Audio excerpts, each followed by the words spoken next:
পরীক্ষার প্রশ্নপত্র ফাঁসের ঘটনাকে কেন্দ্র করে দেশ জুড়ে চলতে থাকা প্রতিবাদ ও বিক্ষোভের প্রেক্ষিতে আইনশৃঙ্খলা পরিস্থিতির অক্ষুণ্ণ বজায় রাখতে হাইলাকান্দি জেলা ম্যাজিস্ট্রেট বিএনএসের 163 ধারা জারি করেছে। এর অধীনে হাইলাকান্দি জেলায় জনসমাবেশ, মিছিল, পথ অবরোধ এবং অন্যান্য ধর্নার আয়োজন হতে পারে, যা জনশান্তি বিঘ্নিত করার পাশাপাশি যান চলাচল এবং জরুরি পরিষেবাগুলোতে বাধা সৃষ্টি করতে পারে এবং সরকারি বেসরকারি সম্পত্তির ক্ষতির ঝুঁকি বাড়াতে পারে, যা সম্পূর্ণ নিষিদ্ধ ঘোষণা করা হয়েছে। জনসাধারণের সুরক্ষা এবং শান্তি বজায় রাখার উদ্দেশ্যে প্রশাসন উপযুক্ত কর্তৃপক্ষের পূর্বানুমতি ছাড়া যে কোনো পাবলিক স্থানে 5 অথবা ততোধিক ব্যক্তির সমবেত হওয়া নিষিদ্ধ ঘোষণা করেছে। এছাড়া অফিসিয়াল অনুমতি ছাড়া মিছিল, বিক্ষোভ, ধর্না, পথ অবরোধ অথবা জনসভার আয়োজন করা অথবা তাতে অংশগ্রহণ করা সম্পূর্ণভাবে বন্ধ থাকছে। পাবলিক স্থানগুলোতে আগ্নেয়াস্ত্র, বিস্ফোরক, তলোয়ার, বল্লম, লাঠি, লোহার রড, ধারালো অস্ত্র অথবা অন্য যে কোনো সম্ভাব্য অস্ত্র বহন করা বন্ধ ঘোষণা করা হয়েছে। কেবল সরকারি দায়িত্ব পালনকারী অনুমোদিত কর্মীরাই এর আওতামুক্ত থাকবেন। আসন্ন জনগণনা 2027কে সামনে রেখে হাইলাকান্দি জেলা প্রশাসন শিক্ষক এবং জনগণনার কাজে নিযুক্ত সরকারি কর্মীদের জন্য বিশেষ নির্দেশিকা জারি করেছে।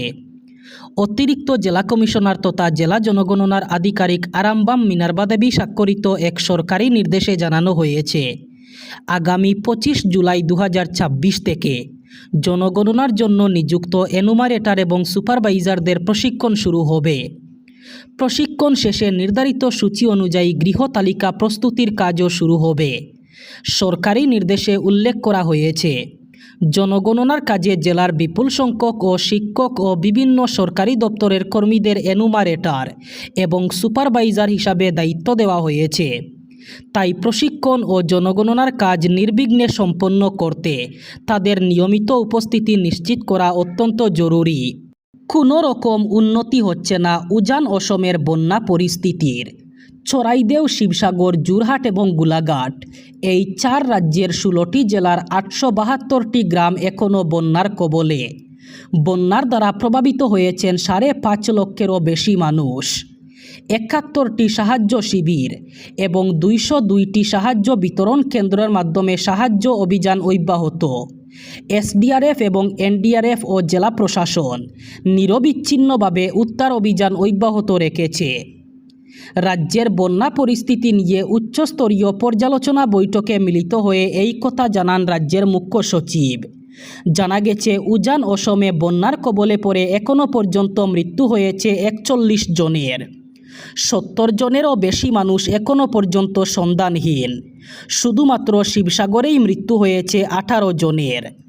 দেশ জুড়ে পেপার ফাঁস নিয়ে বাড়তে থাকা বিতর্ক এবং দিল্লির যন্তর মন্তরে চলা ছাত্র আন্দোলনের মধ্যেই এবার বড় ঘোষণা করলেন প্রধানমন্ত্রী নরেন্দ্র মোদী। তিনি জানিয়েছেন, প্রশ্নপত্র ফাঁসের ঘটনায় অভিযুক্তদের দ্রুত ও কঠোর শাস্তি নিশ্চিত করতে দেশে ফাস্ট ট্র্যাক আদালত গঠন করা হবে। একই সঙ্গে তিনি স্পষ্ট বার্তা দিয়েছেন, দেশের যুব সমাজের ভবিষ্যৎ নিয়ে যারা ছিনিমিনি খেলবে তাদের কোনোভাবেই ছাড় দেওয়া হবে না।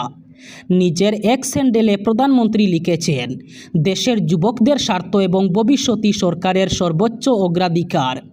তাই পেপার ফাঁস সংক্রান্ত সমস্ত মামলার দ্রুত নিষ্পত্তির জন্য ফাস্ট ট্র্যাক আদালত গঠনের সিদ্ধান্ত নেওয়া হয়েছে। সংশ্লিষ্ট দপ্তরগুলিকে ইতিমধ্যেই প্রয়োজনীয় পদক্ষেপ নেওয়ার নির্দেশ দেওয়া হয়েছে বলে জানান তিনি। প্রধানমন্ত্রী বলেন, শিক্ষার্থীদের স্বার্থ রক্ষা এবং পরীক্ষা ব্যবস্থার প্রতি মানুষের আস্থা ফিরিয়ে আনতে সরকার একের পর এক পদক্ষেপ নিচ্ছে। হরমুজ প্রণালীকে আগের অবস্থায় ফেরাতে দেব না। ইরানকে যদি অপরিশোধিত তেল বিক্রি করতে না দেওয়া হয়, তাহলে কোনো উপসাগরীয় দেশকেই তেল বিক্রি করতে দেব না। ঠিক এই ভাষাতেই আমেরিকাকে হুঁশিয়ারি দিলেন ইরানের সংসদের স্পিকার ও প্রধান আলোচক মোহাম্মদ বাগের গালিবফ। গালিবফ তার এক্স হ্যান্ডেলে লিখেন, যেখানে আমরা তেল বিক্রি করতে পারবো না সেখানে অন্য কাউকেও তেল বিক্রি করতে দেওয়া হবে না। আমাদের নিরাপত্তা নিশ্চিত না হলে কোনো পরিকাঠামোরই নিরাপত্তা থাকবে না। হরমুজ প্রণালীর নিরাপত্তা নির্ভর করছে মার্কিন বাহিনীর সরে যাওয়ার উপর। আমরা বারবার বলেছি, এই প্রণালীর পরিস্থিতি আর যুদ্ধ পূর্ববর্তী অবস্থায় ফিরে যাবে না। এদিকে একটানা 12 দিন ধরে ইরানে গোলাবর্ষণ করেছে ওয়াশিংটন। মার্কিন সেনা সেন্ট্রাল কমান্ড একটি বিবৃতিতে জানিয়েছে, হরমুজে চলাকালীন বাণিজ্যিক জাহাজ এবং নিরীহ নাবিকদের নিশানা করছে ইরান। ইন্টারনেট বন্ধ, তবুও চালাচালি হচ্ছে মেসেজ। দিল্লিতে ককরোচ জনতা পার্টির প্রতিবাদীরা এভাবেই যোগাযোগ রাখছে বলে নজরে এসেছে দিল্লি পুলিশের। যন্তর মন্তরের মতো জায়গায় নেটওয়ার্ক পরিষেবা বন্ধ করে দেওয়ার পরও কীভাবে সম্ভব হচ্ছে মেসেজ আদান প্রদান? জানা যাচ্ছে এর নেপথ্যে রয়েছে কিছু অ্যাপ, যার সাহায্যে ইন্টারনেট ব্লকিং কিংবা মোবাইল নেটওয়ার্ক বন্ধ থাকার মতো পরিস্থিতিতেও দিব্যি মেসেজ করা যাচ্ছে। এক সর্বভারতীয় সংবাদ মাধ্যমে প্রতিবেদন অনুযায়ী পুলিশের সন্দেহের তীর ব্লুটুথ নির্ভর পরিষেবাকারী অ্যাপের দিকে। যদিও এখনও পর্যন্ত নিশ্চিত করে কিছু বলা যায়নি, তবে প্রাথমিকভাবে এমনটাই মনে করা হচ্ছে। হোয়াটসঅ্যাপ, সিগন্যাল, টেলিগ্রামের মতো অ্যাপের ক্ষেত্রে মোবাইল ডেটা কিংবা ওয়াইফাই দরকার, কিন্তু অফলাইন মেসেজিং অ্যাপগুলি ব্যবহার করে ব্লুটুথ লো এনার্জি প্রযুক্তি। সংসদ ভবনের অভিমুখে ককরোচ জনতা পার্টির আন্দোলনকারীদের উপর পুলিশের অতিরিক্ত বল প্রয়োগের অভিযোগে উত্তাল হল আদালত কক্ষ। ককরোচ জনতা পার্টির সংসদ অভিযান চলাকালীন সংঘাতের ঘটনায় কেন্দ্রীয় সরকার ও দিল্লি পুলিশকে 4 সপ্তাহের মধ্যে জবাব পেশের নির্দেশ দিল দিল্লি হাইকোর্ট। প্রধান বিচারপতি DK উপাধ্যায় এবং বিচারপতি চেজস কারিয়ার ডিভিশন বেঞ্চ স্পষ্ট জানিয়ে দিয়েছে, পুলিশি অভিযানের সমস্ত সিসিটিভি ফুটেজ, ভিডিওগ্রাফি এবং আনুষঙ্গিক নথিপত্র অবিলম্বে সংরক্ষণ করতে হবে। শুনানির শুরুতে আবেদনকারীদের পক্ষের আইনজীবীরা কাঠগড়ায় তুলেন দিল্লি পুলিশকে। সিনিয়র আইনজীবী N হরিহরন ও বিকাশ সিং সওয়াল করেন, শান্তিপূর্ণ জমায়েত ও প্রতিবাদের মৌলিক অধিকার ক্ষুণ্ণ করা হয়েছে।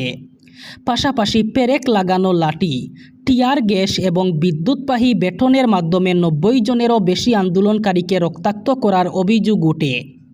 পোশাকে বেজহীন সাদা পোশাকের পুলিশ কর্মীরা মহিলা বিক্ষোভকারীদের উপর শারীরিক নিগ্রহ চালিয়েছে বলেও আদালত জানিয়েছে আইনজীবীরা। অন্যদিকে সমাজকর্মী সোনাম ওয়াংচুকের প্রতিবাদের স্থান থেকে অপসারণের বিষয়টি তুলে ধরে আইনজীবী গোপাল শঙ্কর নারায়ণ অভিযোগ করেন, সুপ্রিম কোর্টের নির্দিষ্ট নিয়ম লঙ্ঘন করে প্রথম পদক্ষেপ হিসাবেই অকাতরে টিয়ার গ্যাস ছুড়া হয়েছে। এমনকি আন্দোলনকারীদের ফাঁসাতে আগে থেকেই ইট পাথর ভর্তি গাড়ি এনে রাখা হয়েছিল বলে অভিযোগ। শ্রীভূমি জেলার নদীগুলিতে জলস্ফীতি দেখা দেওয়ার ফলে জেলা প্রশাসনের থেকে সতর্কতা জারি করা হয়েছে। প্রশাসনের দুর্যোগ মোকাবিলা শাখা থেকে জনসাধারণকে নদীর জলে মাছ ধরা, জলে ভেসে আসা গাছ, বাঁশের অবশিষ্টাংশ ধরার চেষ্টা করতে বারণ করা হয়েছে। নদীর জলস্তর বিপদসীমার উপর দিয়ে প্রবাহিত হলে নৌকাগুলির চলাচলের সময় সব সতর্কতা অবলম্বনের করতে বলা হয়েছে। জলস্তর আরও বৃদ্ধি পেলে বৈদ্যুতিক লাইনের নিচে দিয়ে যাতায়াত সময় সতর্কতা অবলম্বন করতেও প্রশাসন থেকে আবেদন জানানো হয়েছে। পাশাপাশি অত্যাধিক বর্ষণের ফলে টিলা মাটি নরম হয়ে ধসে পড়া সম্পর্কে সবাইকে সতর্ক থাকতে পরামর্শ দেওয়া হয়েছে।